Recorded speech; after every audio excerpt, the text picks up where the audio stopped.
Champions League is back. It came back, and my goodness, what a game. We got an American that overwhelmed Manchester United. Bayern Munich overwhelmed Barcelona. So many matches, so much to talk about. Jimmy Conrad in the house. James Benge in the house. Que Golazo, match day one of the Champions League begins right now.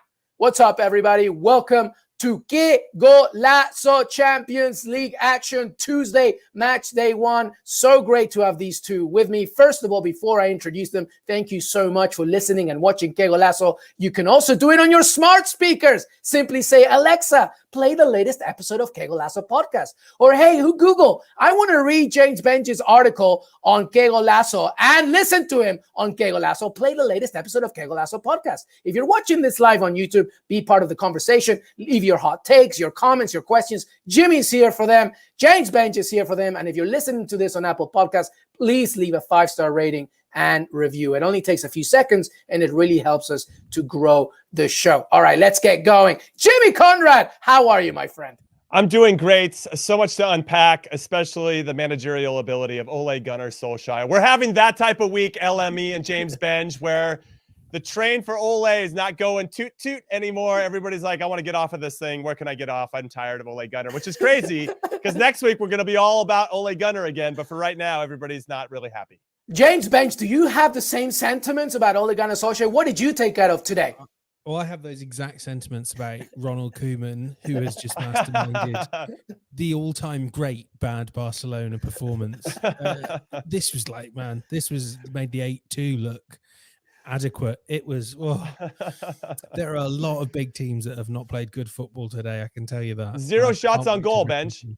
Zero shots on goal for Barcelona. First time since Opta have records in a Champions League game that they've not shot on Twitter didn't even exist, I think. It was unbelievable, but a very didn't even exist. Yeah, nothing. That's right. That's right, kiddos. There was life before the internet. It was tiki-tanking.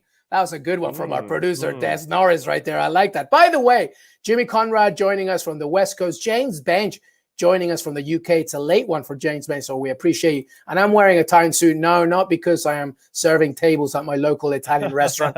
I was just being on HQ, so thank you so much for the background. Trust me, I'd rather be in my backwards hat and a hoodie talking to you guys. But let's begin. Let's talk about that game. Let's start with you, Jimmy, for a second. First of all, Manchester United losing 2-1. It began great. Ronaldo equaling his appearance record, of course, and scoring in 16 straight Champions League campaigns, and he hits a good one, a great ball from Fernandes. But Wan-Bissaka, it was that red card really that just completely shifted the momentum. But fair play to young boys, you know, a team that still had something to prove, and the American Pefok took care. So talk to me about that game. Yeah, just to kind of follow up and give some more context on what you'd mentioned, Cristiano Ronaldo ties Iker Casillas for the most matches played in Champions League history. He's also now scored 135 goals in 177 Champions League matches. He is the greatest of all time in this competition. I don't think there's any denying that fact. But when that red card happened with Wan-Bissaka, and I believe that it was a deserved straight red, he got there a little bit late. It's high. You can see the bottom of his boot. I don't think there's any question there, even though I saw some United fans complaining and whining a little bit. I mean, they got a freebie when Paul Pogba got away with it against Wolves. So you were due a red card, everybody. But what I thought was interesting from a tactical perspective was that Jadon Sancho went out immediately. Diogo Dalot comes in right away, which is fine, right? You bring in a defender for a winger now that you've lost Wan-Bissaka. He plays on the right side. Nice swap there. The sub at half, when he took off Van de Beek and brought off Varane, then he went to a back five, ultimately. 3 center backs, 2 wing backs. And I really felt like that set the tone and the messaging for his team. We're going for the draw here. And then in the 70th minute, he took off Bruno Fernandes and he took off Cristiano Ronaldo. And they just lost all those 4 players. Sancho, Van de Beek, Ronaldo, Bruno Fernandes. Yes, Lingard came on. And yes, Matic came on. Those guys can play, of course. But it just felt like they were bunkering in. And when another team senses that that's what you're doing, the amount of pressure that young boys put on at that point, I just feel like Ole Gunnar's tactics invited that. And if they just kind of maybe stayed true to a back four and asked a couple players to do a little bit more defending than they usually do, which I think they would have because they were down to 10, then you make the subs and keep the integrity of your shape. And I just felt like that invited that pressure from young boys when they didn't necessarily, maybe wouldn't have earned it otherwise. So I thought the tactics were a little, I would say, naive from Ole Gunnar, and they got punished for it. That said, Jesse Lingard, what a hell of a pass to Jordan Pefok. I'm excited for Jordan Pefok, the U.S. international, for scoring the 95th minute. Their fans went absolutely crazy. I mean, they were running to the sideline. It reminded me of Roma this past weekend. I thought Jose Mourinho was going to run onto the field and start to get into the scrum as well. So very cool moment for the American international. He could still be running there right now. But very cool for young boys. But for Manchester United, going to be disappointed because, as we talked about in our preview, they dropped similar points to Istanbul Başakşehir, and that's what ultimately cost them a chance to get to the knockout rounds. Yeah, I mean, I completely agree with everything Jimmy said. I thought what was really weird about Solskjaer's tactics was kind of in the last few minutes, he seemed to realize that he left his team with zero out ball whatsoever. Yeah. But it was too late because all you could bring on was Anthony Martial, who needs players to work the ball up to him. I just thought it was really tame. You know, you don't have to play for the win, but you must realize that if you're going to play over half a game with a man down, you still need to pose some attacking threat. I don't mind whether that's, I would have kept Sancho on because he's someone that will beat a man, maybe as opposed to even a Fernandes who is going, you know, he's not going to do it off the dribble. You can't just give him the ball and expect him to get you 20 yards up the pitch. But whoever it is, there kind of has to be a plan. Now, maybe that plan is pump it long to Ronaldo. He knocks it down. We work from there. Or it is give it to a Sancho and he beats two players and that's how we get there. But I mean, you know, I was kind of dipping in and out of this in the Salzburg game. And whenever I flipped over, it was Man United in the last few minutes was just Man United punting it. There was no one to aim for. There was no real play. And it's young boys. I couldn't believe how solid they made this team look defensively. This is Ferenc Varos scored 4 goals on this team. I don't even think Man United had 4 shots on target. They had 2 shots, and only Ronaldo was responsible for both of them, which is unbelievable. I know they only had 10 men, but still, that's unbelievable, especially as you mentioned, against young boys. With all due respect, you got to give credit to David Wagner. And I think the fans being back in the stadium, that energizing crowd, I think that helped a lot. But young boys, fair play, took full advantage of the momentum of Wan-Bissaka. But to your point, James Benge, the fact that Manchester United really were just like, I don't know what they were hoping for, just for the game to finish, especially at a point where it was still just it was just a draw. I mean, it wasn't like they were losing or they were clearly ahead. They still had something to prove, I think. What did you think of that, Jimmy? Yeah, it was interesting. I thought that the tactics in this one, again, from Ole Gunnar, and I'm glad you brought up the Anthony Martial. He took off Fred. I mean, that's the one person you want out there kind of scrapping, digging out balls. And he brings in the one game that you want him still staying. It's like, what is happening? What is absolutely happening? And to your point about Ronaldo, if Ronaldo's out there, he's a guy that demands attention. He could just stand there and young boys are going to be like, yo, we should probably stack this guy up. You sit in front of him, I'll sit behind him. So now you've got 2 guys occupied on one Ronaldo. And we could argue he counts as 2 players sometimes. I mean, that's how dominant he's been, especially in this competition. So I just felt like, at halftime, it looked like Ole Gunnar's like, we're going for the draw.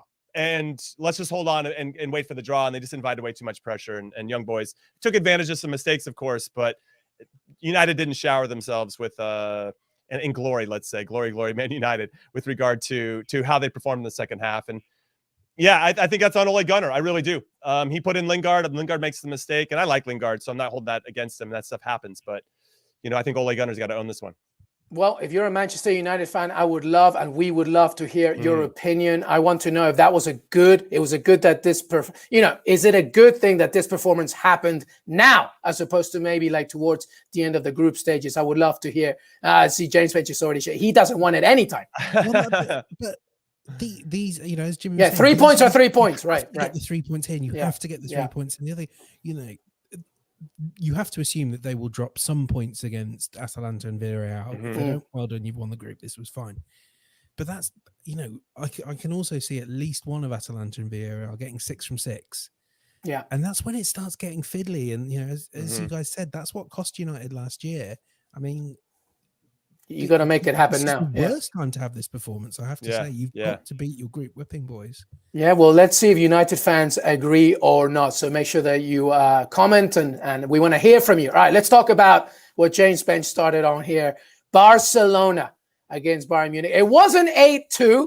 It wasn't 8-2, so that's okay, I guess. But Barcelona failed to register a shot in the first half and had 0 shots on frame in the whole game. And per Dermot Corrigan, by the way, whistles around Camp Nou as Gavi and Demir came in for Sergi Roberto and Busquets, which tells you a lot. And then Gerard Piqué at the end was just saying, listen, like, we just had a bunch of kids out there.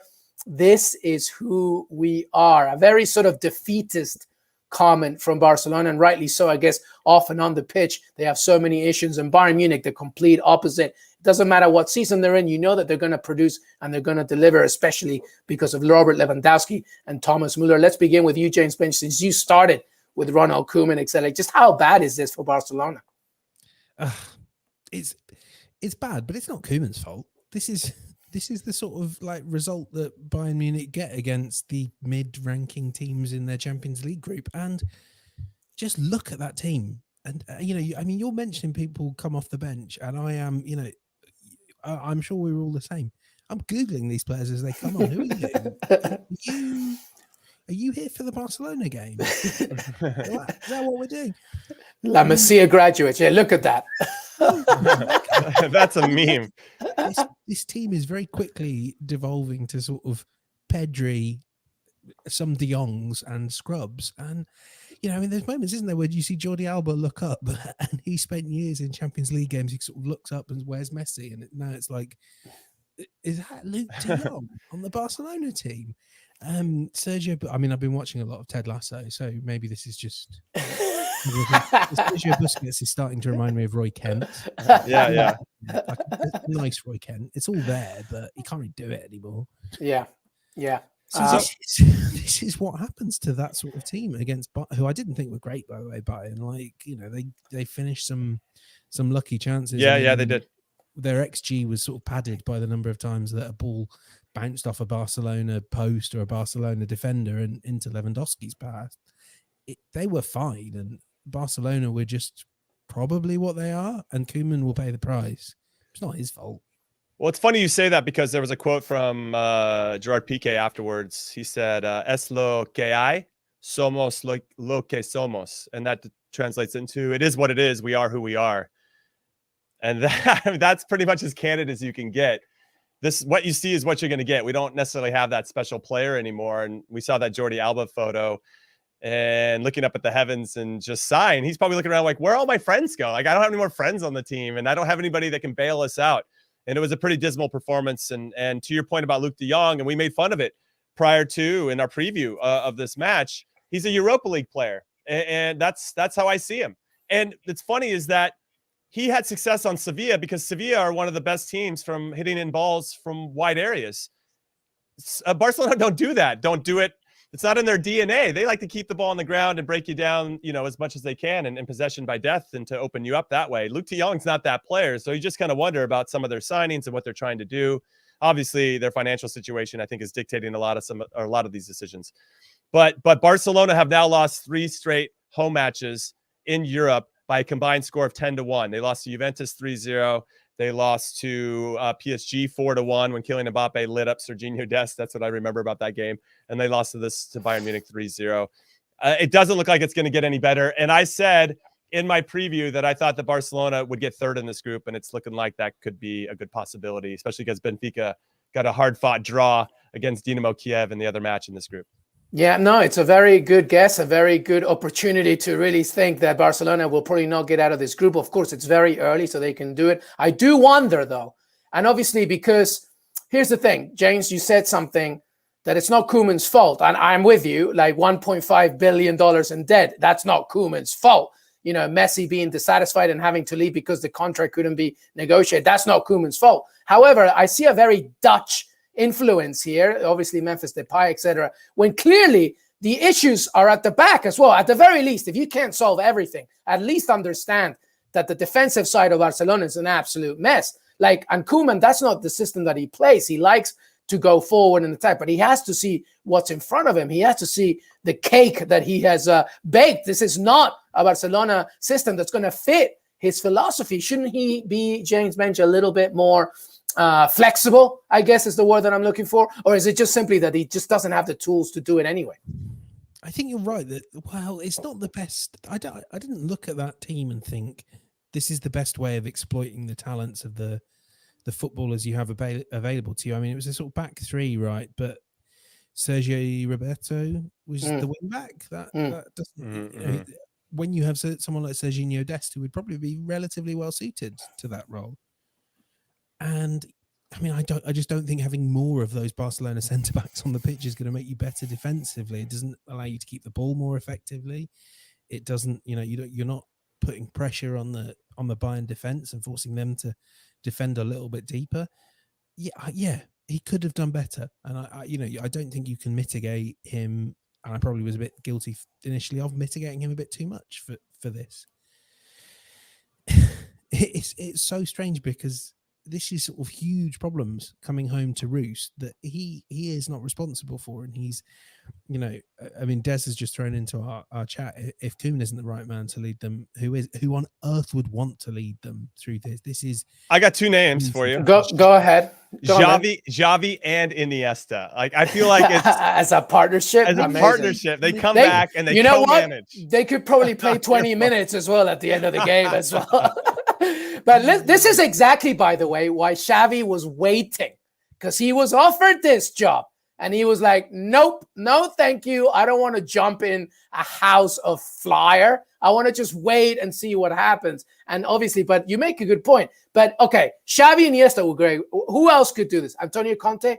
There's no way that he's coming in this thing. Who's going to take care of this mess? Who is? Imagine telling Conte, you know, he comes in with his budgetary demand. Yeah. How much money do I have to spend? Yeah. Could you sell 200 million? Yeah. Conte enters the meeting and he's like, by the way, I left Tottenham discussions because they're a mess. I left Inter because they're a mess. What do you have, Laporta? Well, don't you guess what?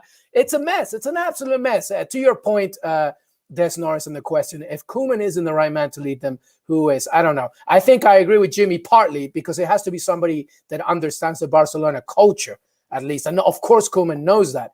But Xavi and Iniesta as a partnership, the more I think about it, the more I like it, Jimmy Conrad. I don't know. Would it ever happen? That's the key. I think Luis Enrique, if you could coax him to come out of the Spanish national team job and have him the come tiki-taka comes back big time in that situation. Potentially, you know, obviously you could float it by Pep. He'd just laugh you off. But, you know, you'd look at some former managers that you've had some success under. I really like what Jose Bordalas has done since leaving Getafe, going to Valencia. Valencia is now close to the top of the table in La Liga. I'd be keeping my eyes on him. I don't think he would leave. He just joined Valencia. But in terms of maybe a future hire, there's something about him that I think speaks to me. I mean, they've gotten Kike Setien. You know, they've gone outside of some of their normal bubble choices, I'd say. They've tried everything. They've tried everything. And I think there's something about Bordalas that I really like. But we'll see if that ever comes to fruition. I think Koeman knew what he was walking into in this particular situation. He knew it was going to be a dumpster fire. He knew that he was inheriting this big elephant in the room that was the Messi situation. And he had to have known, or at least been slightly aware of the fact that Barcelona had some dire financial consequences. So he said he has a good relationship with Laporta, the president, and I'm sure they're both in there going like, what the hell are we going to do? We got no idea. Let's just play the kids and see what happens. And at some point, I think you just have to play the kids and hope that they get better soon, because they just don't have the same type of quality. Yeah, I'm laughing because James Benge, you have a thought on who should take over. Jimmy keeps saying, play the kids. We need someone that plays attacking football. It's Arsene Wenger. Well, he would enjoy having, in fact, the less money he had, the happier he'd be. Yeah, and all of them will play every 2 years at the World Cup as well. I think that would be a very interesting. But yeah, Arsene Wenger is a good one. All right, we're going to take a quick break, everybody. But before we take a break, please, we want your thoughts, your comments, your questions. When we come back, we'll talk a little bit more about the Champions League, including all the results from match day 1, the first day. We'll be right back. Hey, everybody, we are back. If you're listening to audio, we took a break. But if you're watching live on YouTube, we just keep going. By the way, our producer, Des, you have a question from Carlos Cosio. Manchester City with 10 men would have scored 3 goals against Young Boys. Fair point. Ole Gunnar Solskjaer got his tactics totally wrong, boys. Jesse Lingard for Ronaldo was shocking. Whatever Lingard can do, Ronaldo can do 3 times better. Wow, Carlos, some very big comments here. I would love to hear James and Jimmy. Go ahead, Jimmy, and then James, you follow up. What do you make? Well, 3 times better seems a bit harsh, I think, on Lingard. He's proven that when he gets to play, he can make a difference. I just wonder what kind of tactics he's being told or being informed to play. And at that point, they were already in a defensive shell. They were already inviting a ton of pressure. I don't think he should have subbed off Ronaldo. But Ronaldo at the 70th minute, after lagging all that time, I think a fresh Lingard made sense. It's just, was the team set up for him to really take advantage of it? Like, to James Benge's point, once he gets the ball, who the hell is he playing to? All the guys that could play, or they're gone. They're like, yeah, go for it. The defense is like, yeah, go for it. You could run 70 yards by yourself and see if you can make it happen against a young boys team that I think could sense that maybe this could turn their way. They just need to get a little bit of a break. Now, we could argue, if you put 5 talented players in that back line, and you have, excellent, you have Fred in front of you holding it down, and there's obviously an emphasis on playing defense. The Lingard stuff alone, the fact that they gave up that first goal, I think is probably what you'd want to look at. That player for Young Boys got isolated 1v1 with Luke Shaw. How does he get the cross off? How are there not guys there to kind of clear that out? You have 5 guys in a line. That shouldn't happen. So those were probably where I'd probably scale it back and get back to it. And that's actually before the subs even happened, that first goal. So Ole Gunnar definitely didn't get it right. I think we got into that. But I don't think Lingard is the ultimate one to blame. Obviously, he was the last guy that made the ultimate mistake. But I think there's a couple things that build up to that. Yeah, I mean, I think Lingard's the ideal person to kind of bring on in this scenario. Before you carry on, James Benge, here's the poll, by the way, while everybody's watching. Where will Manchester United finish in Group F? 62% still think, second will be good enough. Go ahead, James Benge. I think they'll still finish top, to be honest. I just think they've made their task really fiddly. I think that, if you think about, everything has to be done to plan. Now, I really like the idea of, let's lump the ball along to Ronaldo, and Jesse Lingard can run off him and be the second striker. I've seen that work at West Ham. It worked very well with Miguel Antonio. Maybe Ronaldo's a little better. I would say he's about 1.05 times better than Miguel Antonio. So, yeah, I think having Lingard on was great. The player that makes a mistake, it doesn't necessarily mean he's a bad footballer. I mean, we've seen Jesse Lingard in 2021 playing, a level that kind of quite few English players have played. I think he's fantastic. Lingard definitely not the problem, but Man United, they're gonna get through, but they've just made it so much more stressful and given themselves very little room to maneuver. I was gonna say, I think that now they need a big performance away at Atalanta or something like that in order to make sure that they, maintain that rhythm. But I just want to echo what James said. This is not Jesse Lingard's fault. This is, it's a mistake. It is what it is, but they still have enough talent, and so does Jesse Lingard. All right, let's keep going here in the Champions League. All right, a little bit more craziness here from the Champions League. Sevilla Salzburg was just a penalty fest. It was kind of awesome, actually, for the neutral. Just going, all right, what's going to happen now? At the end, it was an absolute nightmare. It ended 1-0. But what about Villarreal Atalanta? The game, by the way, that I told you that was going to be good. But let's begin with Sevilla Salzburg here. Jimmy, let's begin with you. 4 penalties, 2 missed. And how about that? By the way, the Emmys are this Sunday night, Jimmy Conrad. I feel that En-Nesyri, that dive was really worthy of a good performance. Yeah, 8 yellow cards, 2 of which turned into a red card for En-Nesyri. 4 penalties. I think all 4 were the correct call. Maybe the first one against Diego Carlos was on top of the box, but I think his foot was inside barely. Yeah, it's okay if you give it. It's okay if you give it. Yeah. So you give it there, and Adeyemi was fantastic. I know James Benge was on the Twitters, as he's saying, as he could be like the breakout star, and I think he already proved it in the first match day. So fair play to James Benge for that. I want to give him a shout out before he gives himself a shout out. Nice little pat on the back. But what I found funny was that Adeyemi took that first penalty and missed. So Sucic comes in, takes the second one and makes it, and then he goes and puts his ears to the crowd and talking trash to the crowd. I'm like, this guy's insane. He steps up to take the next one and he misses. And then 5 minutes later, Sevilla get a penalty and it ends 1. Sevilla could have been down 3-0 at that point. It ends 1-1. So as much as I think Salzburg before the game would have said, we'll definitely take a point here against Sevilla away from home, Sevilla is probably thinking, God damn, we'll take a point given how that game went after the fact. So I think everybody kind of weirdly goes home happy with a 1-1 draw, as crazy as that game played out. But Sevilla are very, very good. Obviously can eliminate some of the mistakes and that push by Jesus Navas if you do get to see it. ridiculous from a player of his experience to even bother. It's just some bad decisions on the penalties. But outside of that, I do like Sevilla's team. I wish Ocampos would have started. He came on a little bit later. I'm a big fan of him. Papa Gomez, cute as a button, Papa Gomez. So they got some quality, Sevilla. I don't think you can sleep on them. Obviously, we could argue they're better in the Europa League than they are in the Champions League. So we'll see if that bears any fruit. But good performance. I want to just briefly talk about Brendan Aronson. He's out there in the Champions League, and he looks like he is of the quality to play at a high level in the Champions League. He nearly scored a beauty. He did. It was a great save. And I said this before during our US stuff, I think that if he has good performances here when Pulisic might not be playing and McKennie might not be playing and Reyna's hurt and might not get into the lineup, Brendan Aronson could quietly sneak into our starting lineup for the U.S. men's national team based on how he's going to perform in the Champions League. And I think it's going to be at a high level. I have a question for Jimmy, because I know you watch a lot more La Liga than I. Diego Carlos, as far as I can see, he's become considered this great centre-back, I think because he's quick on FIFA. I've never seen him play well. Well, we don't know what his rating is on 22, but yeah. No, there's something about him and that partnership with Jules Koundé that I think did lend to a lot of success. But even Jules Koundé for a while, he started off the first half of last season very, very well. And there's a lot of hype around him, and I thought deservedly so. But the second half, as we got into some of the bigger games during the season, he just would take more risk than he needed to. He didn't have that patience. He felt like he was in a hurry. I don't know if there was some anxiety, but I also see it from Diego Carlos, where sometimes they don't have that patience that you always need as a center back. You don't have to win every single ball. John Anthony Brooks got himself into trouble trying to win a ball today, got his second yellow, got thrown out for Wolfsburg.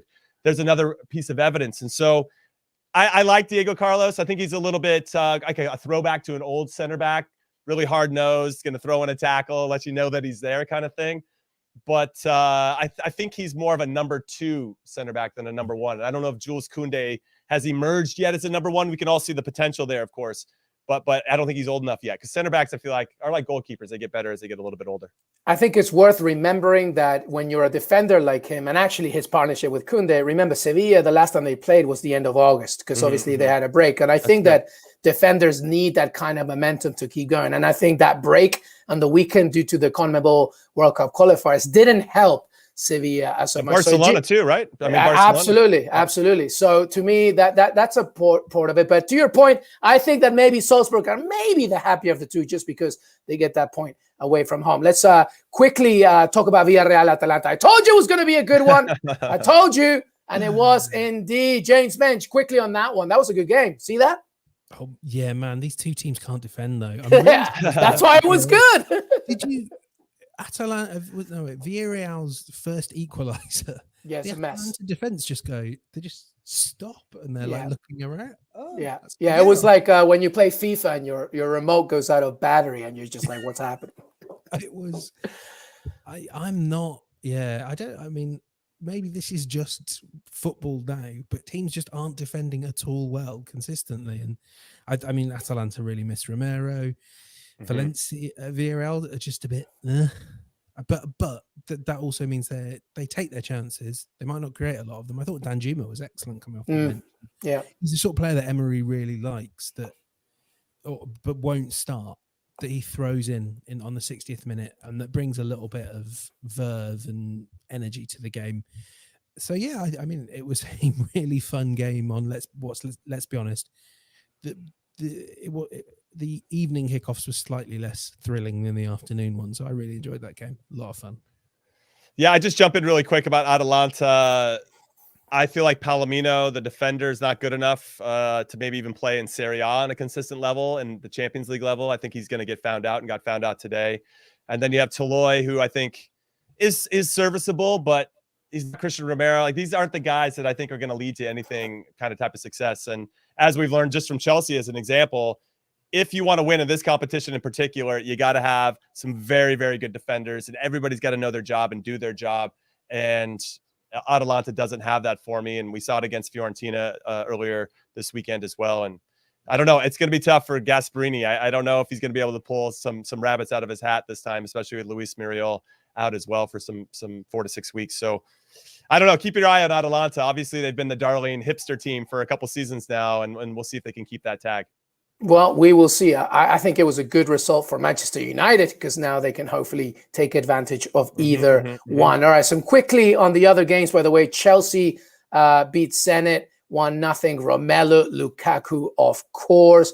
Malmo lose 3-0 to Juventus. Juventus, is this the beginning of something good finally for Max Allegri and co? Lille and Wolfsburg draw 0-0. Of course, there was a Jonathan David goal disallowed, and Jimmy mentioned the Jonathan Brooks red card as well. And Dinamo and Benfica 0-0 as well. Mikola Shaparenko's injury time goal ruled out by VAR. Anything from that, by the way, Jimmy Conrad?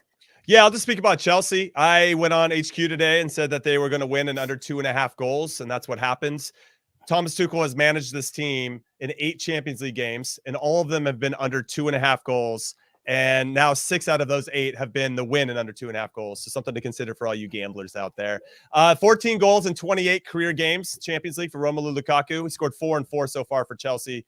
The guy's on fire. I also want to give a shout out to Edouard Mendy, who did get hurt, but he seemed like he'll be okay. 10 clean sheets in 13 Champions League matches. He's unbelievable. 3 goals conceded. The only Keylor Navas has did it more or did it quicker than Edouard Mendy to get to 10 clean sheets. So that's something. That's a nice person to be compared to who's won 3 Champions League trophies. I'd like to give a shout out to Wolfsburg. No one will talk about them this whole tournament because they are hell on earth to watch. They are so boring. I'm talking to people that know more about German. But at least they gave us a red card. At least Jonathan Brooks gave us some excitement. XG of 0.07. Oh my God, that's terrible. That's basically just like showing up on the pitch. They're top of the table in the Bundesliga. That's the best part. What does that say about the Bundesliga? Oh, now I'm going to get Ian Poljo giving me a ring right now. I'm getting really angry about it. To your point, though, Wolfsburg, didn't show that much. Hopefully they'll pick it up. All right, we want to grade the Americans abroad right now, everybody. So obviously we mentioned a few there, but Jordan Pefok, of course, got that winner in stoppage time. Brendan Aronson as well. Weston McKennie subbed on in the 68th minute. 50% success rate on 6 passes. And John Anthony Brooks sent off in the 63rd. Anything from that, Jimmy Conrad? Well, shout out to Jordan Pefok, who came on at halftime, didn't actually start the game, and obviously made his presence felt with that 95th minute winner. And obviously that's going to be a career moment for him. I'm excited for him on a personal level, and also because it now adds to the intrigue and conversation about who is our number 9 for the U.S. men's national team. That conversation is still wide open. I thought Brendan Aronson, like I mentioned before, continues to prove why he should be considered a regular starter for our national team. I thought he was tremendous today against Sevilla. Didn't look out of place. Looked like he belonged and almost got a goal there. They should give him a penalty at some point. If they're going to get 3 1/2, get that guy to step up and take a penalty. John Anthony Brooks, I don't know if you saw the goal that Jonathan David did score, but he got left in the cold in that one. So he probably felt very fortunate that the VAR came back and said the ball was out of bounds. Not only, and then, 5, 6, 7 minutes after that, he gets his second yellow, gets a red card. So yeah, it's he's on the bad form side of things. And then Weston McKennie, obviously, I don't think a 50% passing rate's very good, but at that point, the game was well in hand. All 3 goals Juve had scored in the first half. And so he just was kind of coming in to run around. I want him to find his form. I think he's going to be, and same with John Brooks, as soon as possible, because we have some big games coming up in World Cup qualifying, but it doesn't look so good for those 2 in the particular. I mean, first of all, shout out to Luis for coming up with anything to say about Weston McKennie. He's like head rubber half. Well, that's thanks to our producer, Des, I think. I wasn't going to say anything, and then I was going to talk about other things, but yeah, Weston had to be included, I guess. So everyone's talking about this Ricardo Pepi kid. I don't. Is it him and Pefok? Is that the front 2 against Panama?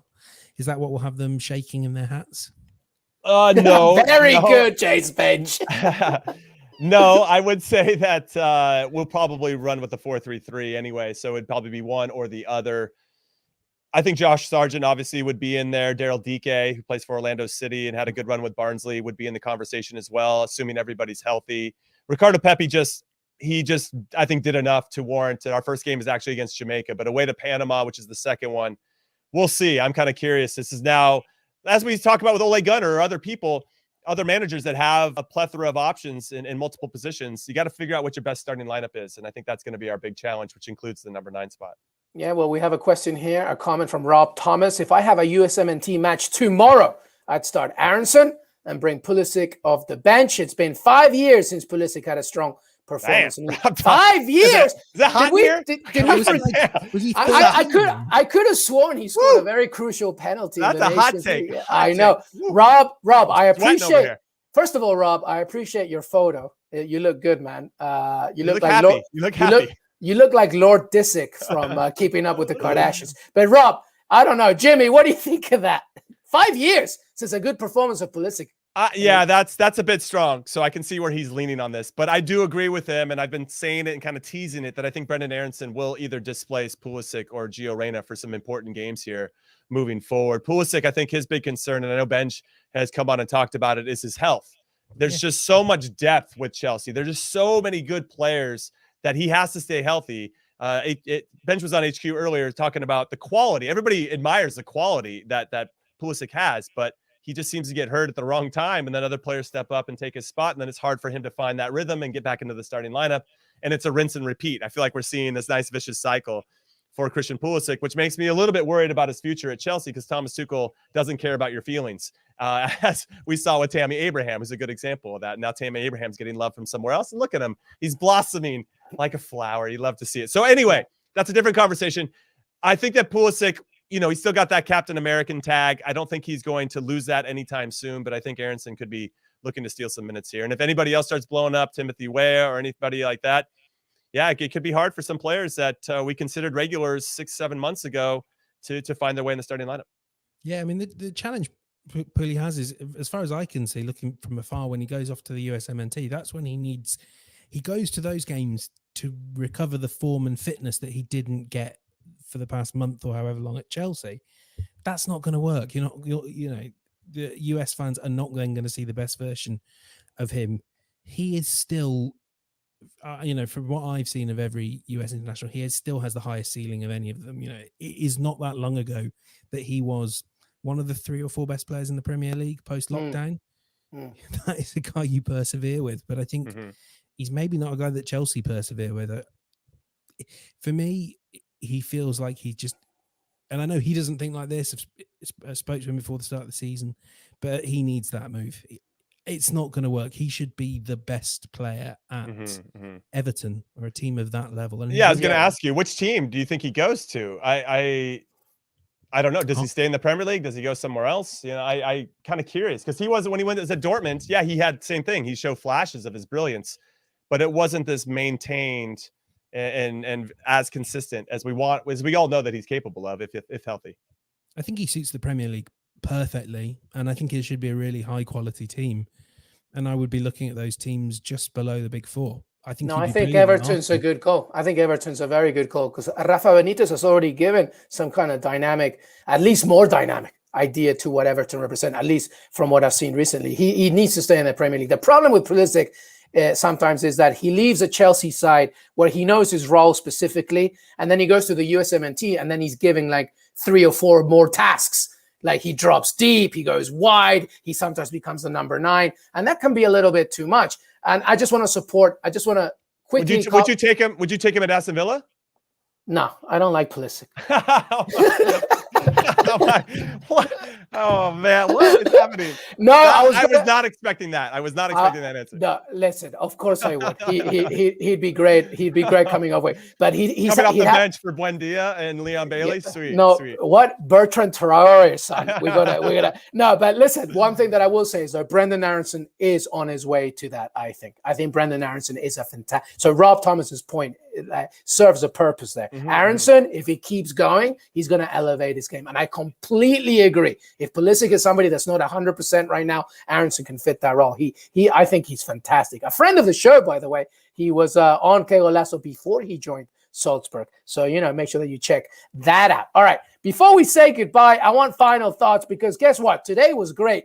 Tomorrow, Erling Haaland, Inter Milan, Real Madrid, Atletico Madrid, Porto, Lionel Messi, PSG, and of course, Liverpool, AC Milan. I haven't even talked about Man City and RB Leipzig and Jesse Marsch as well. There's games all over. Any final thoughts either from today or what you're looking forward for tomorrow, James Benge? Yeah, you've missed the biggest story of them all. Which is? I don't know if anyone reads my bold predictions column. I hope they do. I do, I promise. Tomorrow is going to be the day when Sheriff prove to you that they can make it out of the group stage. I said, James Benge, Sheriff has a Peruvian, so I'm going behind Sheriff all the way, my friend. They're a wonderful mix of sort of the wastrels and strays of sort of the Greek leagues and minor South American leagues, and I love it. And they play really good football from what I've seen, which is limited. And I don't think the other teams in their group are all that. So, yeah, I mean, when it came to doing bold predictions, I went extra spicy. Someone's got to be the guy predicting Emma Raducanu wins the US Open. Someone, and it's this guy, has to be the guy predicting Sheriff are going to make the knockout stages. This is also a very good preemptor to make sure that everybody reads James Benge's prediction. And I hope every time Sheriff scores in the Champions League, Jimmy Conrad, it goes, I shot Sheriff. That's always that won't happen. Yeah, always. No, always. And I always want the Ajax jerseys to be my God. Bob Marley inspired ones to Sheriff in this particular instance. Jimmy, what are your final thoughts? Sheriff are 100,000 to 1 or whatever, 100 plus 100,000 to win the Champions League. So my God. Just put 100 on that right now, Benj, and you'll probably never work for CBS ever again. You'll be so rich. For me, yeah, there's some big storylines. Obviously, Liverpool being at home at Anfield in front of fans against Milan. Obviously, both of these teams are very decorated in the Champions League, right behind Real Madrid in the overall trophy count. I wish that Zlatan was playing for Milan. I wanted to have some Zlatan, Virgil van Dijk in my life. So I'm a little sad that's not going to come off. But I'm excited to see this one in particular because of the storied histories from both clubs. And there are some fantastic matches all the way around. I mean, Sporting Club de Portugal versus Ajax is a great match as well for everybody that's kind of into the one I'm looking at. Smaller leagues. But I thought today was good. I actually think we're going to see some special results tomorrow. So I'm excited. 100%. Erling Haaland against Besiktas. That's just going to be fun. Yeah, Ajax are the value bet. Sporting are soft, says Stu MC. Mac. I don't know. Did you finish? I don't even. What are you doing? Playing golf there? All right, Stu. Thank you. Ajax are the value bet. Well, I am looking forward to that game. I think there's going to be goals. And by the way, tomorrow we are going live right after the games. Not today. I had to be on HQ. Jimmy had some things, and James Benches, he was kind enough to stay awake. But tomorrow we're live right after. By the way, Luis Garcia joined Que Golazo this week and talked about that magical night in Istanbul, because the only time Liverpool and AC Milan have faced each other is in finals, in big finals. So tomorrow should be a good one as well. All right. Any final thoughts? Is that it from you, James Benge? Anything else? No. I mean, I can't wait to hear Lucho. Been so great for us on. He is a wonderful human being. A wonderful human and very being. handsome. And he doesn't age either. I mean, his hair ages, but nothing else ages. It's really freaking annoying that he's annoying. So. It very is. But Jimmy Conrad, any final thoughts from your side from obviously tomorrow's games? No, excited for more action, and obviously the Europa League and Conference League. There's just so much going on, and I'm here for it. So I'm excited to share all this with you and everybody else that's been watching and listening. 100%. Que Golazo, my favorite place to be. I hope it's yours too. James Benge, make sure that you follow him on Twitter, and Jimmy Conrad on Twitter as well. CBS Sports HQ. But make sure that you follow us on Apple Podcasts, Spotify, Stitcher, CBS Sports, and your CBS Sports app. And we're going to be back tomorrow right after the games. And by the way, our preview for this week includes Wednesday's game. So make sure that you check that out, where Jimmy Conrad and I as well give our full predictions. James Benge, who did you have winning the whole thing, by the way? I forget. Chelsea, right? Yeah, Chelsea. I knew you were smart. I said the same thing. See, whatever. PSG is going to win, or they're going to play volleyball next season, whatever it is. But thank you so much, well, yes, Des Norris. I'm rooting for Sheriff because they have a Peruvian. But thank you so much, everybody. We will see you next time. Don't forget to support Que Golazo Pod. Have a great rest of your evening. See you next time.